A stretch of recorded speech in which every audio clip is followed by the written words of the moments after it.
name is Priscilla Obando. I'm the executive chef here at the Kensington in Walnut Creek. Today we're going to be making a sweet miniature pumpkin pie. Since we're outside and we're socially distanced, I'm going to start by removing my mask so that you can hear me a lot better. Let's get started. Alright, let's get started with a sugar pumpkin. We want to make sure that you get a sharp paring knife.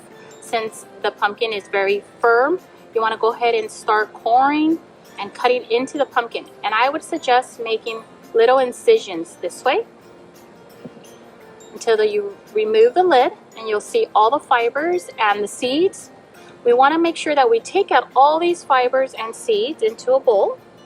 You want to save those seeds, maybe if you want to use it to roast, or possibility grind them up and save them for an ingredient such as a thickener. Once you remove all the fibers, your pumpkin should look like that.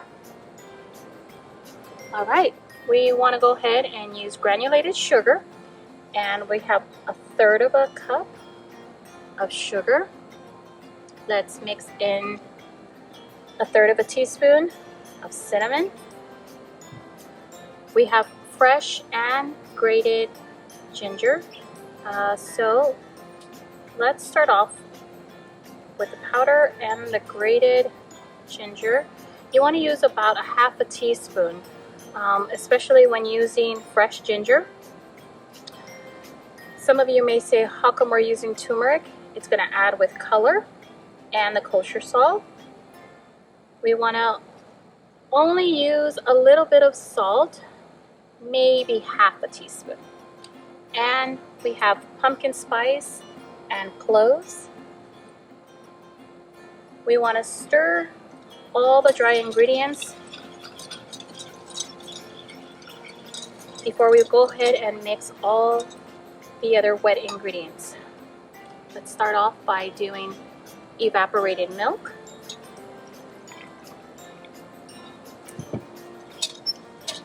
Make sure that you are constantly stirring so that you can go ahead and take all the lumps out.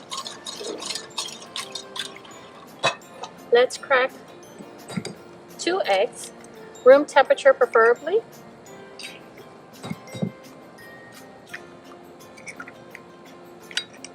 And last, we want to go ahead and add all of the pumpkin puree. You can use fresh or you can use organic puree. You want to make sure all the ingredients are incorporated and are well mixed. Creating a consistency that looks a little bit like that.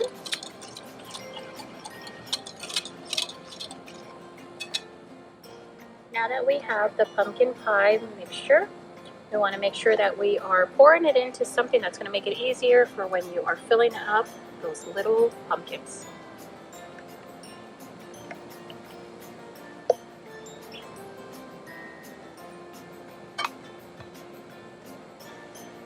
You want to make sure you fill it all the way up to the top, because it will set once it cools. And one thing that I need to make sure that we remember is, as you are baking it, remove the top of the pumpkin, leave it for a little later, put a piece of foil over the pumpkin. Make sure that you put it in the oven at 400 degrees, bake it for 15 minutes with the foil, and after 15 minutes, remove the foil, place the lid back onto the pumpkin, and this will be your final step. Now that it's been cooking for 15 minutes, we want to remove the foil from the pumpkin very carefully. And you should see that the pumpkin mixture has set, but we want to go ahead and remove the foil, place the cover one more time, and bake it additional 15 minutes. Our final product. And as you can see, we have the pumpkin pie either in a sugar pumpkin, or you can also bake it in a pie crust. Make sure that you can top it with a little bit of cinnamon, powdered sugar, or you can always have vanilla ice cream. So let's go ahead and take a taste. I'm going to remove my gloves. Dig into this pie. Thank you for joining me. I hope you enjoy. It is very creamy. The texture is wonderful. Perfect for the fall. Enjoy this for the holidays. Thank you so much. Once again, my name is Priscilla, and Executive Chef at the Kensington. Thank you again.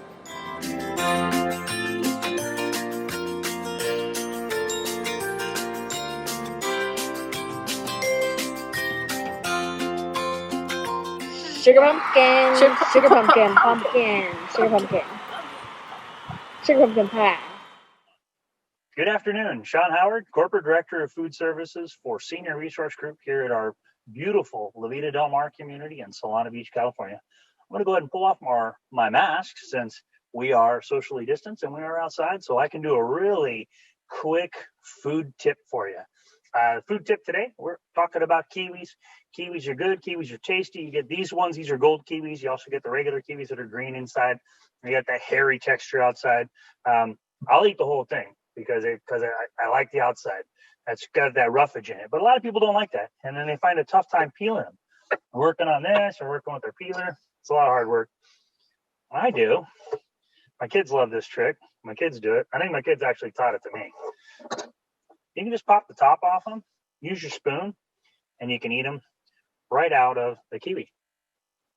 Just like an egg, nice and easy, super delicious.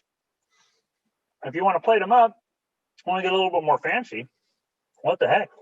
Cut the bottom off. Take that same, not the spoon you ate off of course, but for this, you take that same spoon, put it through there, and roll it around the inside of your kiwi. You'll feel it when it breaks, and then you can just peel that off, and now you have just the core of the kiwi. This is a yellow kiwi, but if it were green, you can see that beautiful green color. And there's your slicing. Now you want to have a fancy kiwi that you didn't take all day to slice, and you didn't have to serve the outside of it. Voila! Start loving your kiwis again. They're full of vitamin C. They're ready to go right here. And I just made it easy for you. Done.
Hello and welcome. My name is Red. I'm the sous chef here at the Truesdale in Burlingame, and today we'll be making a class French dish called fish and papillote. Today we'll be using salmon as our main fish, and for the sides it's asparagus, red onions, orange slices, a little bit of rosemary, and white wine. What empapillote means is to cook or steam in a bag or parchment paper. So first steps that you would do is add the asparagus or whichever vegetable you'd like. Add a little bit of red onion or any onions as well. Add the salmon. Add the orange slices and top it off with a sprig of rosemary and a little splash of white wine. So the next step would be to seal in all the fish. So what you would do is take these two corners, bring them together, and just close the bag by either folding it or rolling it. It doesn't have to be perfect as long as everything is sealed inside. And next thing you do is tuck each corner in, and you'd be ready to go. So there's two ways that we can cook it, or what we normally do here is either bake or steam. Baking is the traditional option of cooking this, but here at the Truesdale we like to be healthy, so the way that we cook it is to steam it. What that does is it seals in all the flavor and you get like a better taste out of it pretty much, and no fat. So how long you would steam it? 8 to 10 minutes. Baking wise, do a hot oven, 450 or 400 for 10 to 15. And after that, through the magic of video, we actually have one done. So thank you. So how you would present this is take the bag that's already cooked, and what you would do is unravel it to show all the fish and all the goodies that you have inside pretty much, and just tuck the paper in so it's easy to access. So this is pretty much the finished dish. Salmon with a little bit of rosemary on top to give it that aroma, that flavor. Right when you open the bag, you'll smell it, that it's there, so it's very pleasing. So this is pretty much the end dish, and thank you for watching. Hope you guys have a good day. Today I'm going to be preparing for you a deconstructed and reconstructed shrimp cocktail.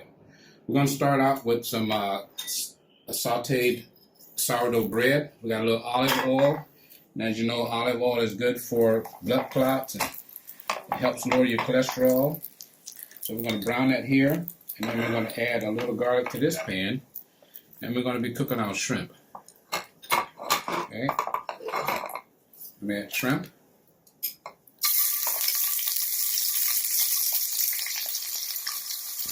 I'm going to saute that.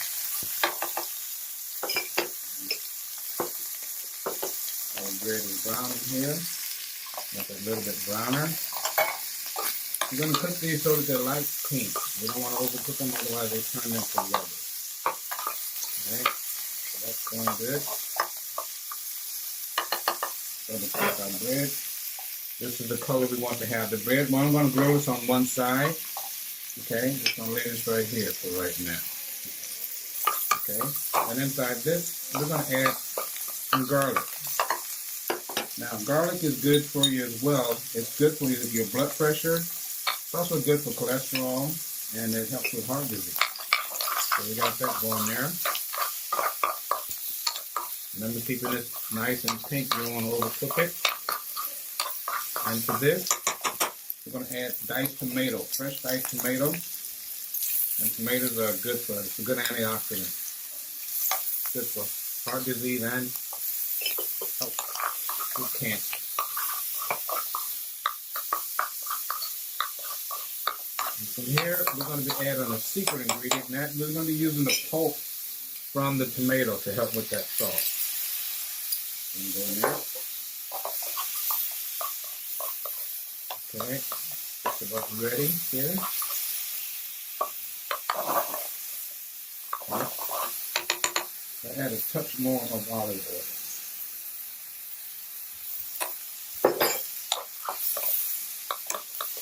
Okay, this is ready here now.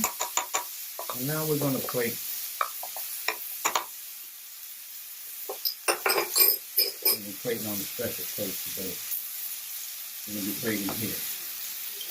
We have our bread. And we're going to do our shrimp here.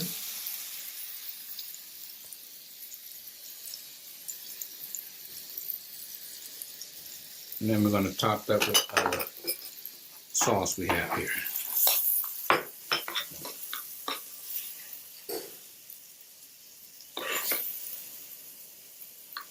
Okay. And that is our reconstructed shrimp cocktail. It's just as Presented here for you, right there. Beautiful.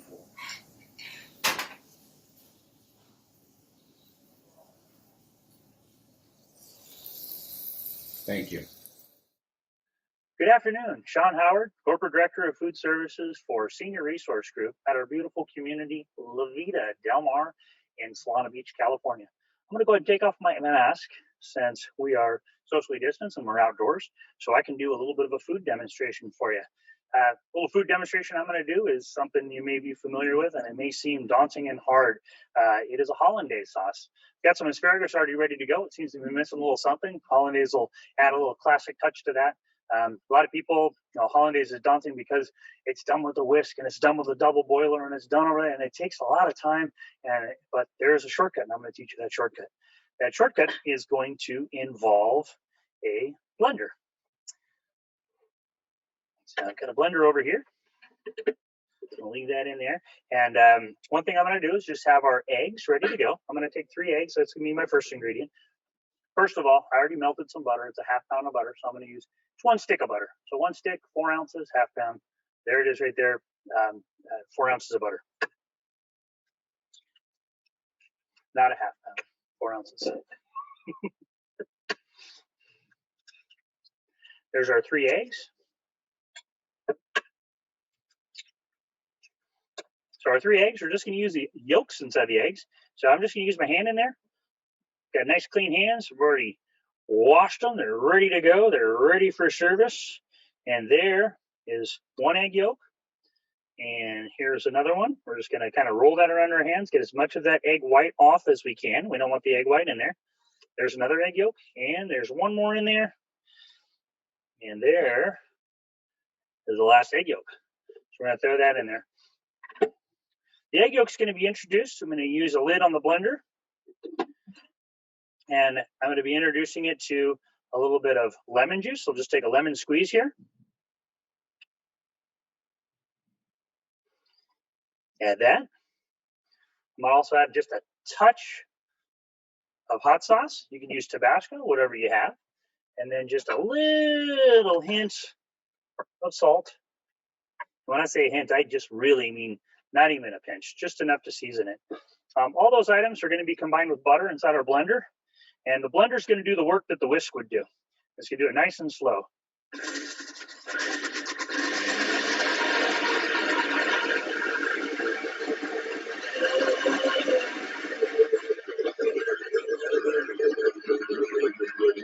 Now,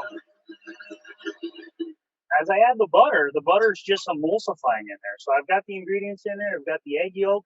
The egg yolk's cooking with the heated butter. The butter is emulsifying. The fat in that butter is getting a little bit thicker, thickening the sauce. I already added in a little bit of seasoning. I'm going to add a touch of dill. Some people will do tarragon. I always do dill inside mine. It just adds a little tiny bit of flavor. 1 more little pulse. And voila. We've got a nice consistency on a hollandaise sauce. And when you look at that consistency, just with a spoon, we're going to ladle it right on top of our, look at that, it's just nice. It's beautiful. Oh, this is the way it's supposed to be. Ladle it right over the top. a little friend come by. It was that delicious. There we go. And that's hollandaise from a shortcut, making it easy, something that could be really hard. Okay, better?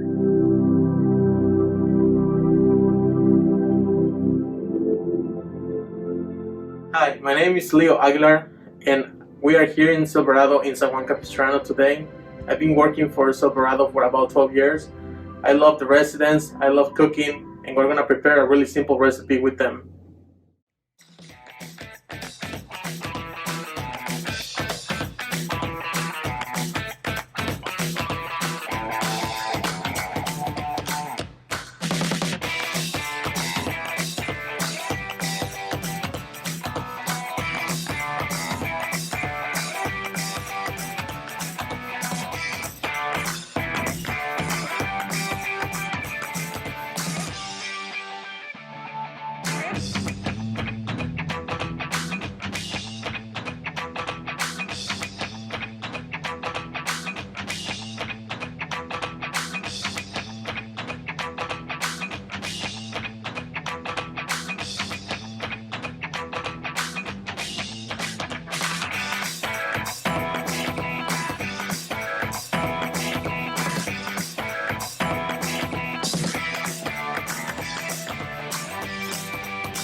Thank you so much.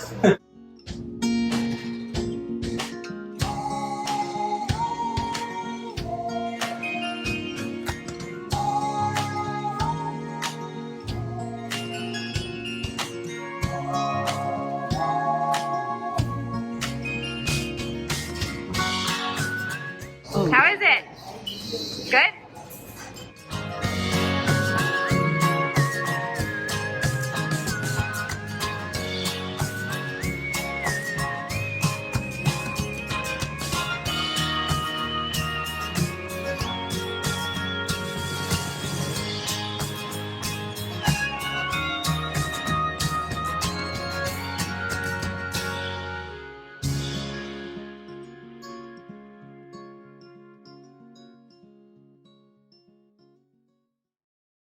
Hello everyone, my name is Miguel Lopez. I am the executive chef here at the village of Sherman. Today we're making a glazed brown sugar salmon with a side of quinoa and a sauté of vegetables. We are outdoor, social distance, and I will be making this video without my mask on. Let's get started. First step is to marinate your salmon, just how I have it here in a bowl. Add a little bit of soy sauce, some brown sugar, some squeezed lemon,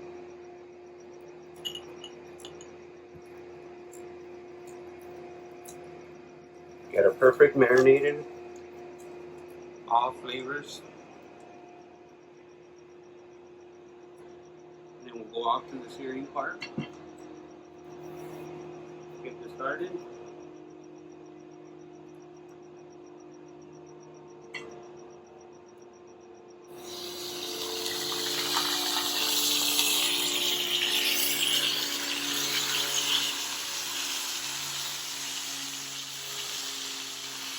And while our salmon is searing on one side, 3.5 minutes, 4 minutes, we can go ahead and get started with our vegetables.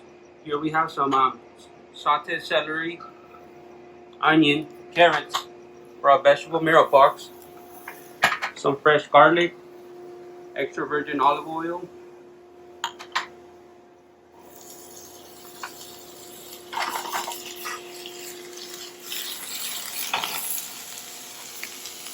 and then we'll just keep a quick eye on our salmon and get ready shortly to flip it over.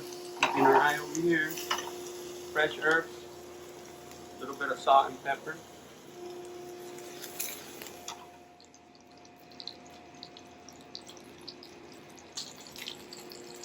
We got our sauteed vegetables working here. Now we go back to our salmon. 3.5 to 4 minutes. Get it perfectly seared on this side. Beautiful color. Let that again sear for 3.5, 4 minutes on the other side. I'm gonna lower this a little bit. Go back to our vegetables. Make sure those ready to go. That low. And again, 3.5 to 4 minutes. Perfectly seared, and then we can go ahead and plate it shortly. These are once again our sauteed vegetables. I like to use fresh herbs, and the herbs, fresh oregano, parsley, and thyme to give it that fresh aroma with the garlic, salt, and pepper. Alright, we have our salmon ready. We have our sauteed vegetables. And here, once again, we have our quinoa. Our quinoa, I like to do the ratio. We do 1 cup with veggie broth and steam for 15 minutes. And here we go. It's a beautiful color, tricolor quinoa. With again cooking process of 15 minutes with 1 cup of veggie broth and quinoa. We go with our plating process. We do portion some quinoa on the plate. Some of our very beautiful color vegetables.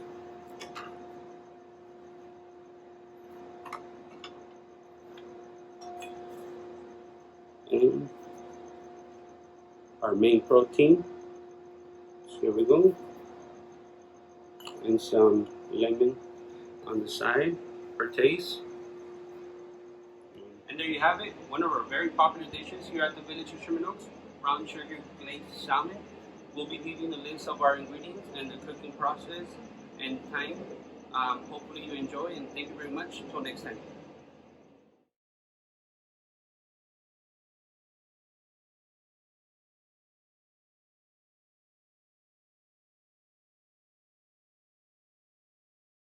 I'm Alfredo Delgado. I'm the executive chef here at Las Palmas, an SRG community. Since we're outdoors and I'm social distancing, I'm going to remove my mask so you can hear me better. Okay.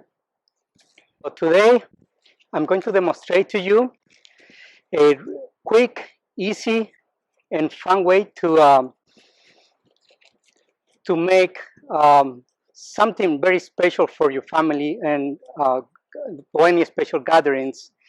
And what I'm going to show you today is how to make spring rolls. I have some ready here, so you can see what I'm doing today. We're gonna start off with rice paper, and also we're gonna be using cilantro, lettuce, asparagus, cucumber, carrots, green onions, and shrimp.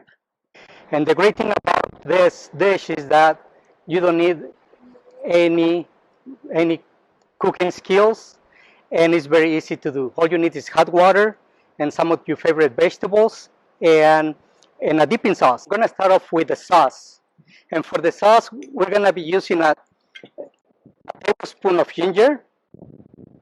Just put it right there in the bowl. A tablespoon of garlic, but if you like garlic, you can add a little more. You can, garlic is good for your health, so, but you can still add more and more. And jalapeno, I'm gonna do just half a tablespoon, but like always, if you like spice, then throw as much as you like, okay? And for the fish sauce, you don't need that much. So I will do 1.5 tablespoons of the fish sauce. Lemon juice. Okay, for lemon juice, you need about half a cup of lemon juice, and just throw it right in there. And our final ingredient, sugar. For sugar, you might need a little bit more because the fish sauce is salty, and the acidity from the lemon might be too much, right? So you need about half a cup of sugar. So let's just add that into our sauce, and all you need to do is just incorporate all together. Just mix it. Before you serve it, taste it. What you're looking for, I think it's perfect. For the spring roll, we're gonna be using rice paper, and it comes in two forms, a square or round, and it's all up to you, whatever you like to use. And all you need for this is just warm water. What you do, you just dip your rice paper in the water, and it has to be warm water, and you have to like make sure that it covers all of the rice paper. Okay, once you like wet it like that, you just give it a little shake and put it on your plate like so. So I use a round plate, and I'm using a square rice paper. And what you do next is you just like build up your spring roll, and you can start off with the vegetable you like the most. For me, the way I'm going to introduce you to this, I'm going to start off with a shrimp. So I'm going to put the shrimp with the red part facing down. So I'm going to put about five shrimp on the bottom. See, like I'm doing it here. The next topping that you can add on, I'm going to go with lettuce, some cilantro, carrots, cucumber, and remember, you just add as much as you like, because this is very healthy. It's just mainly vegetables and some shrimp. And if you have any like meat or any other protein, you can add it as well. So I have filet mignon here that it was left over from my party from last night. So you can always incorporate into your spring roll, and you've been using all your leftovers, and it's a healthy snack. So let me show you the way it looks like. So now I'm gonna start rolling, and how you do this, you can bring the one corner forward, and then once you cover all of your toppings, then pull it towards you, make it tight, and from there just fold it once, and then start bringing your other corners from left to right, and then right to left, and now you pretty much have your spring roll done. And all what you do next is just keep on rolling it until you're out of rice paper. And ta-da! Here it is. This is the final product, right? Thank you, and I hope you like my presentation.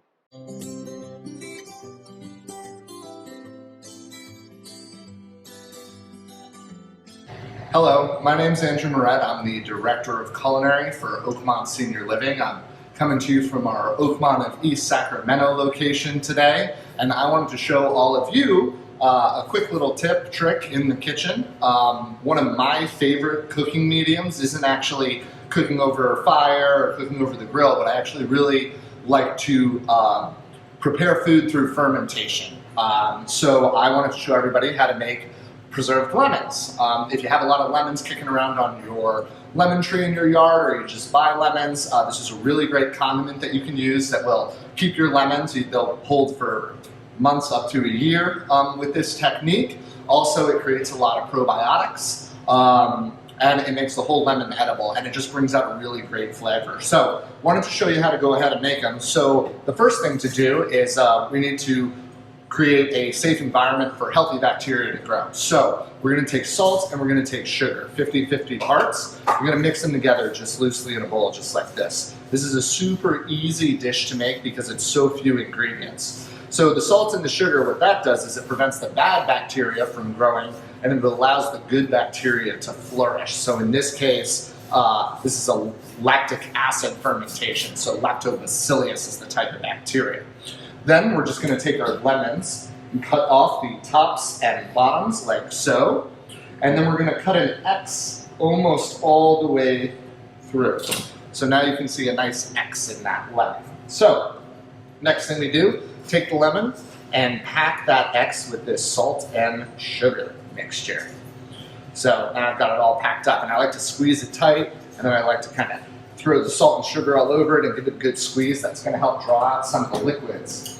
And then what I have here is a mason jar with a rubber lid, and then we're just going to go ahead and pack these lemons in the bottom of the jar, cut side facing up. So I'll go ahead and cut a few open really quick. So preserved lemons actually come, it's a North African dish. You see it a lot of Moroccan cooking. It's a really great condiment. You can puree them. You can use them as a spice for in a stew or a braise. They're really good in couscous. You can make them into a vinaigrette. It also creates a really nice salt and sweet and salty liquid that you can use in, as I said, vinaigrettes and marinades and just about anything you want to that you would put lemons in.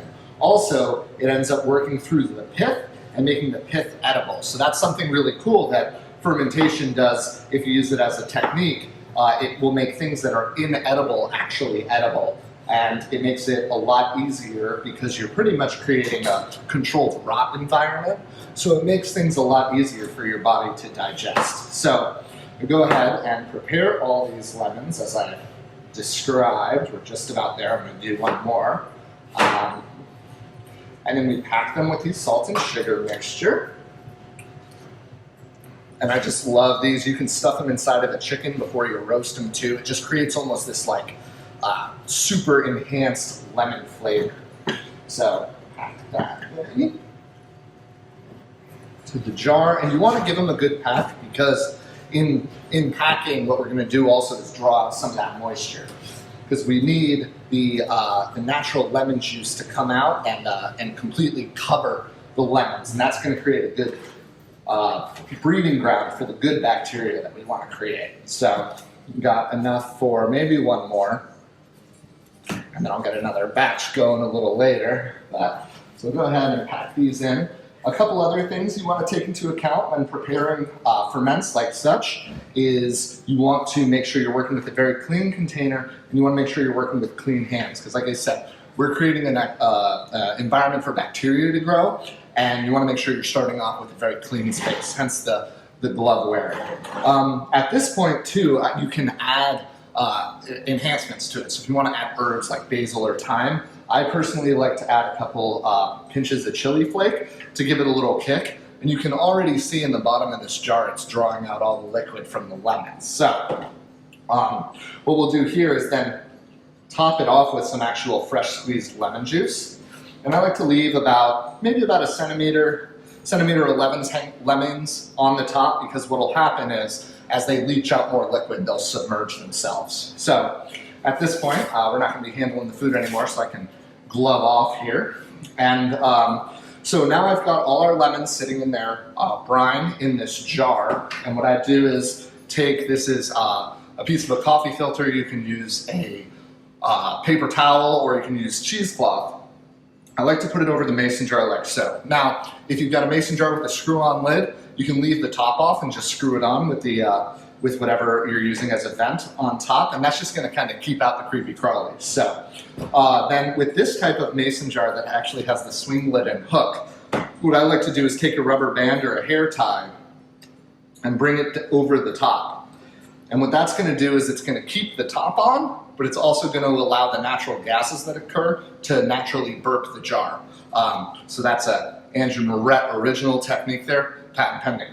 So you're going to let those sit out in a cool, dry place. So I have a little corner in my kitchen where you can store wine, wherever you store wine and stuff like that, where I let all my ferments go. But I would let it sit for about 2 to 3 weeks, and what you'll end up with is you can see that there's been like a transition has taken place in this. It's not a white murky looking liquid, it's a real clear translucent liquid. It's created kind of a syrup. I'll pull one of these lemons out so you can see them. But you can actually see like that the rind has become really translucent, and the rind actually becomes edible. So you can actually cut out the part of the lemon that you would usually use and cut the rind up into any size shape you want. And then you can, at this point, take these, put them in stews, put them in salads. Like I said, really great on couscous. And it's not bitter at all. It's sweet, it's salty, it's got a little kick from the chili plate. And like I said, it's high in probiotic, so that's really good for your gut health and your immune system. It's just a really great condiment. And once they get to this point, so after 2 to 3 weeks, they should smell really lemony, smell really good. If there's an off or foul odor, that probably means that the bad bacteria won out, so you're gonna wanna throw those away. But as long as you have that good lemony flavor, I would just take them, seal them, and at that point you just throw them in the fridge and you take them out however often you wanna use them. So hope you try that trick at home. You can do it with grapefruit, you can do it with limes as well, create a different flavor. And give it a whirl, give ferments a try. It's a different way, it's an old way to cook or to prepare foods, but it's kind of making a comeback, and it's good for your gut health too. So enjoy, thanks.